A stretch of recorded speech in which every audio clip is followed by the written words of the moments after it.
Good afternoon. 2020 is over, and with it, all of the books that I read in 2020. And now, I am going to present my top 10 favorite books that I read in 2020, because now seems like the perfect time to do that. According to my Goodreads account, I read 31 books in the year of 2020. There were some great ones, and there were some not so great ones, and I read them all. The way that I picked this list, I just picked the books that stuck with me the most, that moved me the most, and that I really, really loved. How else would you pick a top 10 list? I don't even know. So that's what I did. Okay, so number 10 is The House on Mango Street by Sandra Cisneros. This book is really good, really sweet. It's just stories of people living on the street of Mango and in the house that is on that street. I really liked it. Number 9 on my list, Night by, I want to say, Elie Wiesel. This book is incredibly powerful. It's a true story about the author's experience surviving through the Holocaust. Very dark, very moving. You should definitely read this because it's kind of devastating, and it definitely stuck with me. Coming in at number 8 is Crime and Punishment by Fyodor Dostoevsky. I love this book. Just want to eat it. It's full of crime and it's full of punishment. Go figure. I love the way that Fyodor Dostoevsky writes the thoughts of these characters, their inner monologues, and then the dialogue is so good. Love it. I read this year Why We Cant Wait by Martin Luther King Jr. I had never read this book before. I happened to read it this year. What a relevant year to read this. It was insane to read about their march in Birmingham and just the resistance that they were met with. It's a book about fighting for human rights. One of the things that I found most powerful in this book actually was that in the middle they have pictures. They have a picture here of officers holding a woman down, and one of the officers has his knee on the woman's neck. And I just thought, oh my gosh, if that doesn't show you how far we still have to go as a society, as a country, as human beings in general, we have so much farther to go, and we're so far from good or anything like that. I'm really thankful that I read this book, and I recommend it to everybody. This man was a genius. He really cared for people, and it's powerful. Next book on my list, I believe, this is number 6. This is The Blind Assassin by Margaret Atwood. This book is so creative, and I read it through so quickly because I was enjoying it so much. Part of it takes place in a book that one of the characters in the book wrote. So it's like you're reading from the fictional book, and then you're reading the actual characters' experiences and putting together this crazy, twisted story of family and passion and all that stuff. I think Margaret Atwood is an amazing writer. She's one of my favorites. I can't wait to read more books written by her. We are in the top 5 now. For number 5, I picked The Nickel Boys by Colson Whitehead. This book is about a correctional school for boys that actually existed, and he's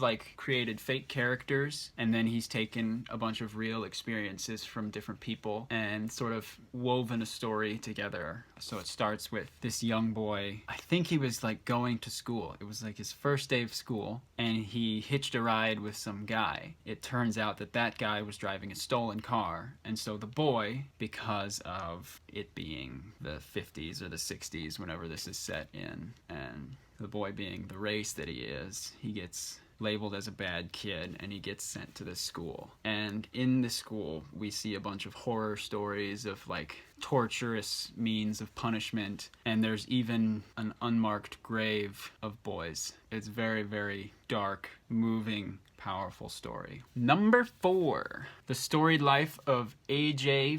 Fikry, which I've been pronouncing Filkry because I thought there was an L, and there's not one. This book is by Gabrielle Zevin, and it's sort of a love letter to literature and books in a book. It's really, really cute and really, really sweet. I really like this book so much. It's an easy, calm, soothing read with a lot of heart and very moving stuff in it. It's definitely on my favorites list. Thank you very much to my girlfriend Lucinda for recommending this to me. We're in the top 3 now, and at number 3, The Autobiography of Malcolm X. This book is so good. I love this book so much. This definitely is one of the most powerful books that I read this past year, and in many years. This book is so good. I recommend it to everybody all the time. Please read it. It begins with Malcolm X's early life. It goes into his life of trying to conform. His life then becomes a life of crime, and it's crime to get by. It's a means of survival. He's growing up in a world and in a country that hates him and views him as less than human. And it shows how that shapes his personality, his actions, his views on everything, on people, on religions that preach love and then show hate, religions that say, oh yes, we're all brothers in Christ, but you can't come into my church. You have to go to your church. That type of thing. His introduction to Islam starts with Elijah Muhammad and the black Muslims. Basically, their teaching was that black people were the original race and that white people are the devil. I mean, it made a lot of sense reading it to be like, he's grown up in this world where he's seen mistreatment and experienced mistreatment based on the color of his skin, and white people mistreated because they had that ability because of the color of their skin.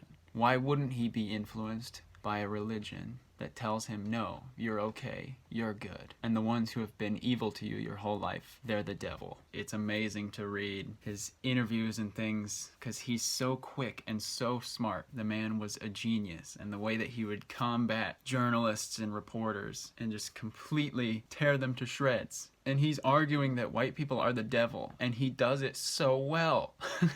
Eventually, the black Muslim movement sort of falls apart, and he breaks away from that. It's then where he discovers a more true Islam and becomes a more true actual Muslim. It's amazing the way that he changes throughout the years and the way that his views change. And that is where later on in the book there's some powerful imagery and powerful situations where he finds brotherhood and acceptance in Islam. He gets to a place where he's going to do some, I can't remember the word for it, but there's this thing in Islam where you have to go to the home country and do this stuff.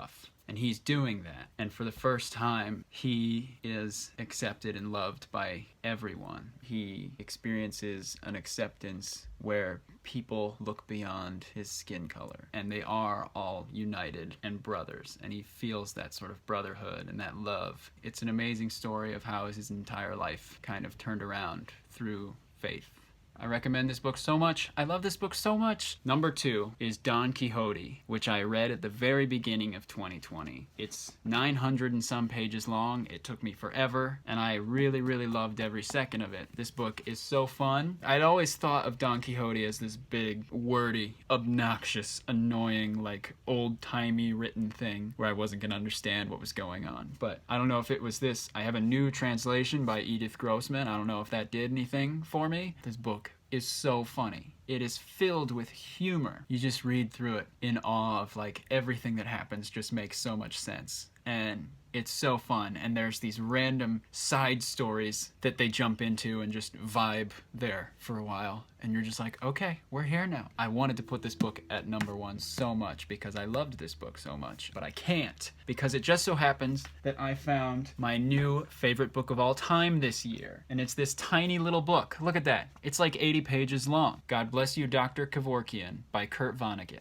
So Kurt Vonnegut is my favorite author of all time, but none of his books was my favorite book of all time. My favorite book was Catcher in the Rye by J.D. Salinger. But now, everything has changed. Everything is all over the place. Because God Bless You, Dr. Kevorkian is so beautiful. It's so to the point. It's so sharp. It's about a guy. They found a way to kill this guy and then bring him back to life, essentially. They like put him under and then they bring him back before he fully dies. He uses this ability that Dr. Kevorkian has come up with to do interviews with people in heaven. Each page or so is a new interview with a new person. He talks to all different people from all different walks of life and finds out things about their lives and things about heaven and stuff like that. Each little story, he gives you this biting little like It's either like a moral or just something compelling, something that challenges you in some way and makes you think differently. I love it so much. I love this book.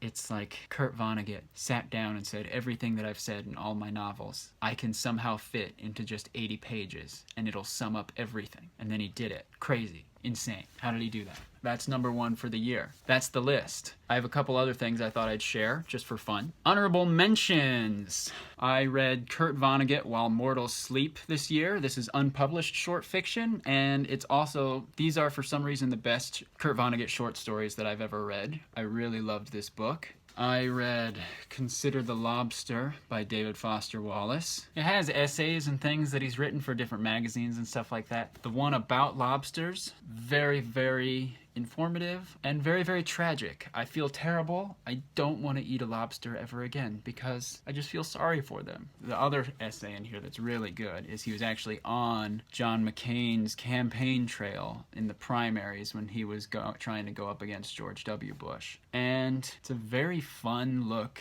at John McCain and his run for president, and just a nice reminder that Republicans weren't always Donald Trump. They had some elegance to them. It was great, and it really shows the character of John McCain, which is really fun to see. Handmaid's Tale by Margaret Atwood. Same author as Blind Assassin. I read this one too. Handmaid's Tale is such a good book. Oh my gosh. Definitely check it out. If you are looking to laugh and just have a great time, I recommend this book. It's James A. Caster's Classic Scrapes. This man is my favorite comedian of all time. He has 4 Netflix specials, and you kind of just watch them in a row. They're all connected, and they're so fun. And he's a genius. He knows how to do comedy. A lot of times people think comedy is supposed to like mock someone else or just, you know, be edgy or something like that. And he just knows how to make stuff funny. He's on another level.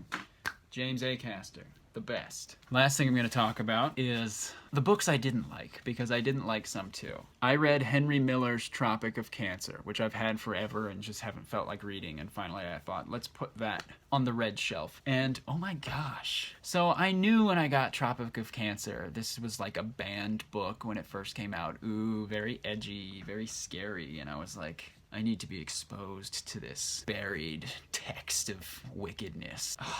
It was just not good. Like, he said a lot of curse words in it, and then there wasn't much of a story at all. Even worse than that book is this book, The Temple of the Golden Pavilion by Yukio Mishima. This book is the most dull, boring book I've ever read in my life. I wanted to rip my eyes out of my head and rip my ears out of my nose. I wanted to tear everything off of everything just so that I wouldn't have to keep experiencing this. It's this edgy little monk boy being like, oh yeah, I'm not like other monks because I have kind of, you know, bad thoughts and I want to be bad and evil, and that makes me evil that I think these kind of thoughts, and that makes me special. I like the idea of being evil. I'm not actually going to do anything, but boy, I sure do like the idea of being evil. And then just like, oh, it goes on. And then he's like, oh, also I'm in love with the temple. There's this temple made of gold and it's so pretty and I want to talk about that a lot. Just stop. The worst book of 2020 that I read is Cockroach by Rowie Hage. This book is so just gross and weird and cursed. It's so stupid.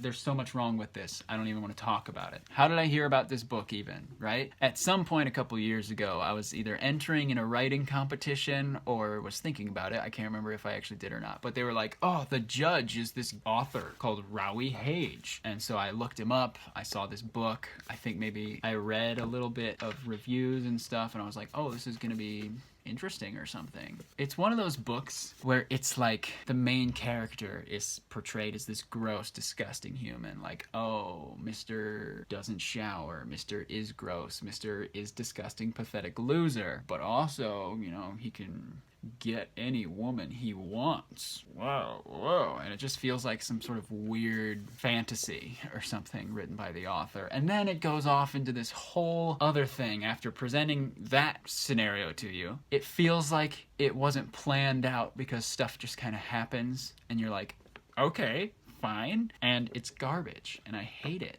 And I didn't like this book. I'm sorry. Outside of that, it was a pretty good year for books, though. I think that's it. I think I want to stop filming here. book lovers and non-book lovers, everyone, thank you so much for watching this. If you want to check out a book that I talked about, just let me know. I'll loan it to you. You have to be really careful with it. You have to use a bookmark. You can't bend the spine at all. You kind of have to open it just a crack and just like look in, because I'm very particular about my books. If a corner gets bent at all, you gotta replace it. I'm sorry. You just gotta.